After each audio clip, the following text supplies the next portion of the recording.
জন্মদাতা পিতার হাতে নৃশংসভাবে খুন 7 বছরের কন্যা। ঘটনা বুধবার রাতে খোয়াই থানার অন্তর্গত পশ্চিম সোনাতলা গ্রাম পঞ্চায়েত এলাকায়। নিহত 7 বছরের নাবালিকার নাম আখি দেবনাথ। অভিযুক্ত বাবার নাম আশিস দেবনাথ।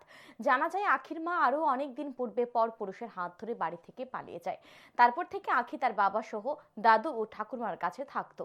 আখির দাদু বীরেন্দ্র দেবনাথ জানান, বুধবার সন্ধ্যার সময় তিনি বাজারে যাওয়ার সময় আখি ওনাকে মিষ্টি নিয়ে আসার জন্য বলে। যথারীতি তিনি বাজার থেকে নাতিনের জন্য মিষ্টি নিয়ে আসেন।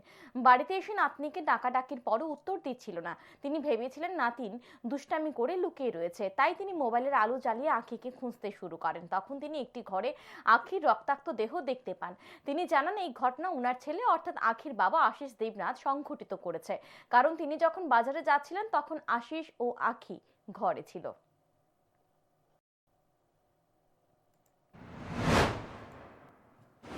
ঘটনাটা তো আমি কিছু করতে পারি না। আমি বাড়ি থেকে দেখি দরজা লাগাই না, ডাকছি, মা দরজা খুলছে পরে আমি ঘরে গেছি।